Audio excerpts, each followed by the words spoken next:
comfortable in the silence? How are you when you wake up in the middle of the night about 2 o'clock and you can't go back to sleep? Are you comfortable? Or is your mind racing so fast that you can't think because so much is going on, because there's so much change happening around you? We're in a time in this country where chaos abounds everywhere. Chaos is everywhere. Chaos is simply coming out of the norm, being in a state that's unfamiliar, living in the idea that what could happen next and not knowing, because our ego wants to know everything.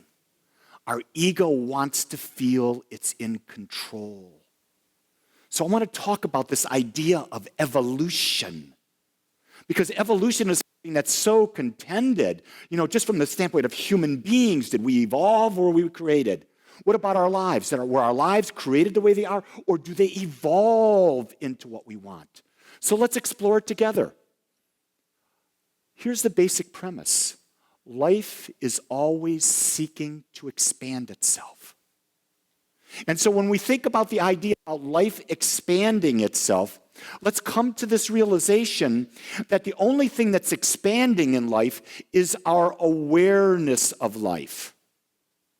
Does that follow? So our awareness of our life allows us to have a perspective that gets to see life differently. Because right now, things are happening, regardless of whether you realize it or not. Things are happening right now that may make you happy, may make you sad, but you're not aware they're even going on. But as you become more aware, you get to see it. The more aware you become and how you are with someone will determine your experience you have with them. So here's the thing that I've come to understand. What causes expansion? It's desire. When we have a desire for something new, it causes us to want to expand. I view that one as the pursuit of pleasure. For me, desire is about pleasure. It's something that's in me that will light me up, that wants me to come forward, to be more than I am, to have an experience greater than I've ever had. So the desire within me gets to such a high volume that I'm willing to change. I'm willing to step into the unknown. Very few people follow the pursuit of pleasure. Very, very few people. Most of the time what happens is need or chaos comes in. And I define need from the standpoint that we have some basic needs that we have. One of those basic needs is food, water, shelter. Those are the basic needs. So if all of a sudden something happens and we have a need, a basic need, my God, we're going to evolve, we're going to change, we're going to do whatever is necessary. The very need to live, to breathe. If all of a sudden you were a very peaceful person and you were in a swimming pool or in a lake and someone came and they took your head and they pushed it and held it underwater, how long would you be peaceful? You'd be swinging and kicking and growling. Well, growling, I don't know about that underwater. That won't serve any purpose. But you'll be doing anything you can to get yourself up so that you can take a breath, because your need and desire to live, which is a part of that need, will cause you to do that. Then there's the other one where there's chaos. And chaos is pain because it's unfamiliar and it causes us that. 90% of people out there will only begin to change when the pain is beyond their threshold and it is so great that they have to step up and get above it. And they'll do anything at that point. That's why you hear in all the various 12-step programs, a person is not going to lose an addiction until they've hit their rock bottom, when they realize they can't go any lower than that. And once they've gotten to that point, then they're willing to surrender. Then they're willing to come into a new way. But until they get there, it's not going to happen. Here's the key thing. All form, it is an effect. It is a natural outpicturing of cause. And I really bring us back to that teaching, because we're always teaching thoughts become things. Form is a result of cause. Cause always starts in the mind. It's always a thought. Then it's a thought built upon that thought, until it becomes an atmosphere. In other words, a consciousness of thought, whether it's full consciousness or subconscious consciousness. It all comes together. It creates an energy, and that energy attracts unto us that which we are. Can't escape it. Your lives right now are mirroring your consciousness. And that's the beauty of understanding awareness, is that when you're aware and you can see that my life is this. And if my life is this, and I can recognize it and I realize that I'm the cause of it, I can now change it. But if I can't recognize it, I can't change it. Everything we see, hear, taste, touch, and feel is an effect. I'm basically saying to you that anything that comes through your 5 senses is an effect, because it all has to come through the mind to be attached to a perception, and that perception becomes the experience. So I really want you to be clear that intuition that we have, that inner calling, has nothing to do with our senses. Intuition is something within us. It is a feeling so deep. And it's in that quiet moment when we're so still. And when we're in that stillness, that voice within truly talks to us and says, this is what is right for you. And sometimes there's no logic. Most of the time we push it back down, because what does the ego do? It rationalizes it. It rationalizes everything, and in that process of rationalization, it can cause us to believe anything. And we will hide that. We'll hide that intuition. I can remember I had listened to something on a show once. It was Ed Wallace. This is going back about 10 years. And after I listened to it, about 2 weeks later, I had the intuition, I really need to buy this stock. And there was no logic for it. Absolutely no logic for it. So I called the broker I had at the time, and I said, I would like you to buy $10,000 of this stock. He says, no. Buy 5,000, put another 5,000 here. This way you've hedged your bet. It makes sense. Think about it. That happens here, that happens here. And so he gave me all this stuff, and I listened, so I split my bet. Guess what happened? The stock I wanted went 300%. The stock he suggested went down by 50%. So what happened to me? I broke even. Because I didn't listen to me, I listened to the rational mind buy into something that wasn't coming from within. You see how that works? That was a really simple example, but I want to share that with you, because when you get that hit, when these inventors come up with an idea, they get a hit from within them, and they follow that. They don't listen to things.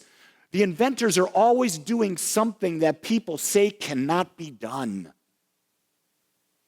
So when you want something different than what everyone else has, you've got to not listen to anybody else's logic. You've got to follow your intuition and find out for yourself. I love this quote by Ernest Holmes. This is a key, beautiful statement to live by. Evolution is the process, the way, the time, and the experience that transpires as our thought or intelligence passes from abstract being into concrete expression. Do you hear what he's really saying there? Evolution is the time it takes for the thought to be fully manifested within the mind, within your words, within your thoughts, within your actions, and it becomes so ingrained within you that it becomes an absolute belief or an absolute inner knowing. And when that inner knowing comes, now that thought atmosphere has the ability to make itself into form. But not until then. Most people give up before it becomes form. Most people say, I'll let God determine what happens in my life. And I've said this before. There ain't no God out there that cares. The God that cares is the God in you. All the power of the divine presence and being is in you. You are created out of it. You are thinking into the mind of God. The mind of God is creating through the summation of your thought. You are that expression. Your DNA, your spiritual DNA, knows exactly what your mission is because it's in you. It's what you've determined at the soul level of why you're here. And until you embody the idea that that's there and I'm going to listen to this DNA, you're going to be living someone else's life, and you're going to live a life of averages, and chances are you're not going to be very happy. Ooh, Lee, you're a gloom and doom man today, aren't you?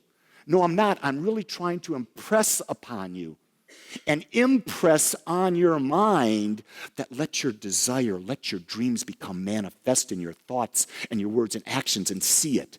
Test this and see how it comes to play. Evolution is not creating intelligence, but rather intelligence projecting evolution. You see, evolution doesn't create intelligence. Intelligence is the base. It's always been there. Intelligence knows what has to happen. So when you look at animals over the course of time, through millions of years, animals have had to evolve, right?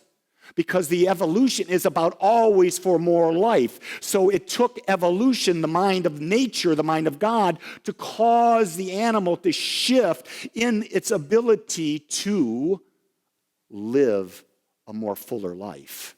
Well, it's the same thing within us. We have to allow the intelligence to project our evolution.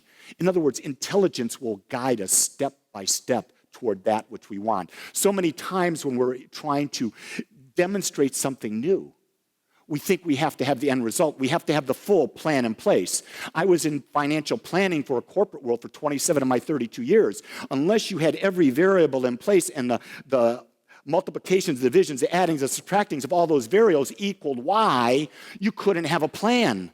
And I'm saying you can't have that for life.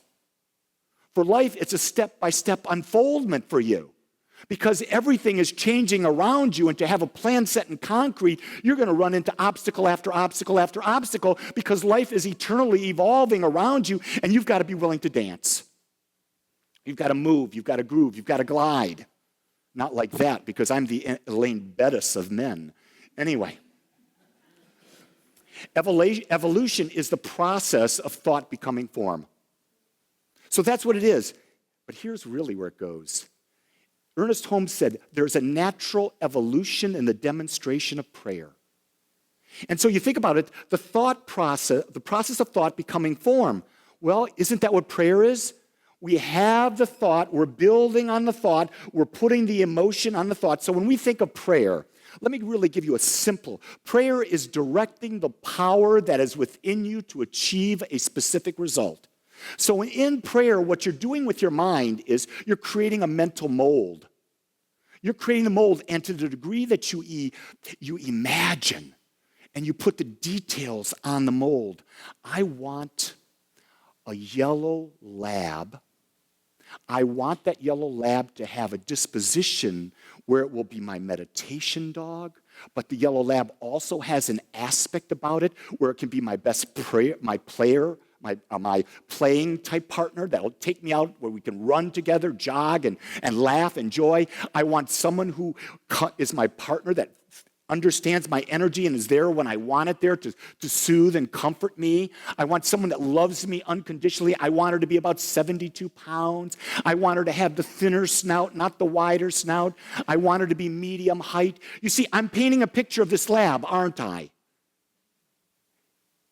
If I don't paint a picture of the lab, and I say, I just want a lab, I might get a three-legged, brown-haired, blue-eyed, green lab that just farts. You know? And my wife would say, well, that's a perfect match for you. But anyway, I'm going to tell you, I had some great Indian food last night. But wow, let me just say that. And that was my unconscious creation. I should have consciously not created that, but however, I take full responsibility for my demonstration. So the key is, the key that I want to bring you to is, most of the time, the reason why we can't demonstrate is because of how we think. Because we think either black or white, red or blue. So what's the key to having free thought? And this is where I go to the master teacher, Jesus, because he said this so clearly. In order to evolve, we must become childlike. This is where I want to really tap into your minds right here. Not childish, childlike. So what is it about being childlike that's so unique? It's this. A child always says, I don't know. You see, the second we go into a situation and we think we know everything, we become an adult and then we see black and white and we are automatically limiting ourselves. But when we are childlike, we don't see the black or white. We see the full spectrum of colors, and we open ourselves to infinite possibilities. And in infinite possibilities, things will pop up that we could never have dreamed upon if we thought we knew more. So I'm really getting this right now as I'm learning more and more and more about going deeper and deeper and deeper into meditation. Because I was at a point where, having done all the meditation practices that I've done through the years, I thought I was pretty darn good. I thought I knew everything about meditation. Maybe a little bit I didn't know. And now that I'm studying with this individual who is beyond what I can describe in meditation, I realize that where I thought I knew this much, I know this much. And the second I took myself to the position of understanding that I know this much, more keeps coming to me. More wisdom, more ideas, more ways of doing meditation. I'm now open myself to a whole new way of experiencing the stillness. So when you have a problem facing you right now, and you say, this is my solution. Let's say it's a job. And I've got a job offer here, and I've got a current job here. I have only those two choices, and these are the reasons. You've limited yourself right there. You're totally limited. You have to say, I don't know which job or any job is right for me, but here's what I know.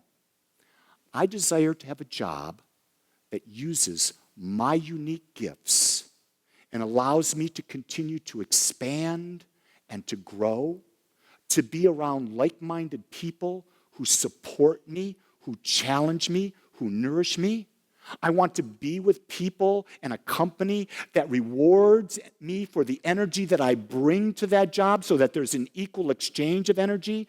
I want to be with a group of people that partner with me so that it's not me creating, but it's a collective consciousness coming together to create. I want to be able to express myself and to be wrong and that be okay, so that because I'm wrong, I'm not afraid to try new things. And when I'm not afraid to try new things, I allow more experiences so I'm able to grow more, to be more, to have more, to contribute more. I want to be in an environment that is just accepting, that embraces all people. Because what I understand is that it's through the diversity coming into inclusivity that we step into our greatness and we can expand and create at a level far greater than we've ever imagined before. And I want that job to be close to my home. I want that job to allow me to travel when I want and not travel what I want. Do you see how I've opened up the idea? It's not this job or that job, but I've said to the infinite mind, this is what I desire. I am listening. Allow me to hear your voice so I know how and when it will be created for me. Until then, I will act and know that it is done now. That right there was a prayer. But that was what? I built the mold. And did you notice as I built the mold, what I did was I added feeling. Because this is where we fail a lot of times in our lives. We don't put the juice. And the juice is the feeling nature. We've got to let go of all the, you can't do that, you can't do this, you can't do that. No, build it up. Who cares what anyone else thinks? It's your dream. Don't tell your mother, your father, they'll shoot it down. Don't tell your spouse. Don't tell your children. You keep the dream. You hold the dream. You build the vision. And you may find one or two people in the world that will support you. And let them support you. Let them pray with you. Let them talk about them. Let's play a game. Let's expand my dream. Share with me, how can my dream become bigger and bigger and bigger? You see, that's childlike. When you were a child, think about when you were a child and you came up with an idea. You created stories that were beyond belief. I want you to know that I was a father, that when I went to work, I had to jump over lava flows in Hawaii to get to my job because my son created that vision. He told my best friend, my dad, that's a volcano, so what? My dad jumps over lava all the time. He does it every day on his way to work. You see how the childlike imagination flows? But we've been told not to do that. We've been told you've got to be reasonable. You've got to be an adult. No, what's an adult? An adult, in my mind, is someone who is boxed in to the rules of society and doesn't step beyond those rules. I don't ever want to be an adult. What I want to be is Lee. And what I want more than anything is I want my freedom.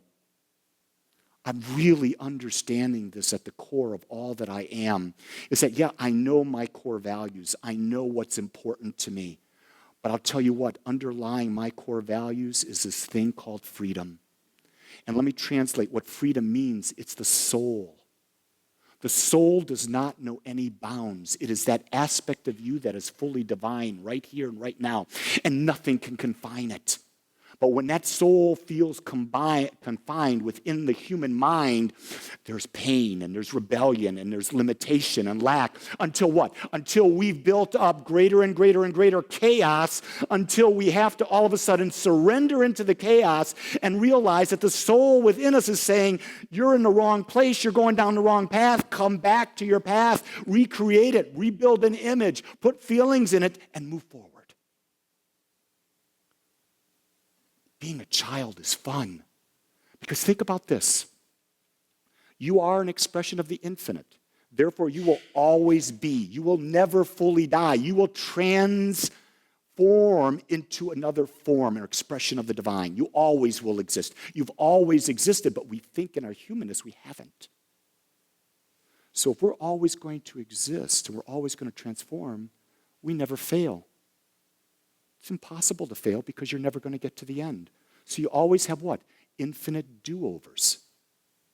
You can always begin again. That's why we call the teaching new thought. New thought meaning with every new thought, our life begins anew. So right now, today, the question I ask you is, what is your new thought? What is that one thought right now within you desiring to come forth and be birthed? Take a deep breath and close your eyes. And just feel the breath moving through your body. And with your mind quiet, just listen.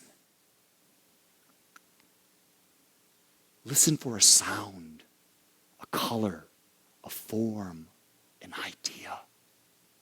Something within that is desiring to express.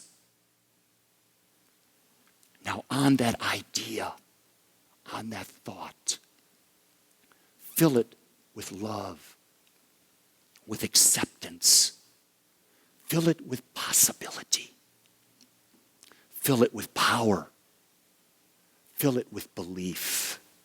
Know that within you there is a power, a presence that is working for you, through you, and as you, that knows how to do exactly what you like. Now feel that power and presence is now lifting that idea within you. And as it lifts it, the idea takes form, takes shape, And you can see it, you can feel it, you can taste it, you can smell it, you can touch it. It's right here. It is now. And so with that idea in mind, bless it. Call it good. Give thanks that the idea is now perfected within your mind, which is God's mind. And knowing that it's perfected within your mind and God's mind, we know that it is now done. And so in that consciousness, we release this idea into the law, and the law takes it, it makes it so, and knowing it is done, we now let it go. And in one voice, we affirm it as we say, and so it is. I want to thank you for joining us today. I'm so grateful that you took your time to watch or listen to this message. If you found this message beneficial, I would ask that you go to our website, agapecsl.com. Once there, click on the donate button and experience the joy of conscious and purposeful giving. Or if you would like, text your gift by simply dialing 972-532-6976. It is through your gifts that we are able to bring this message to you in the world. I would ask that if you like this message, to please subscribe to my YouTube channel under my name, Lee Wolak. Again, I want to thank you for joining me in the Agape community as we learn how to better self-love through conscious living.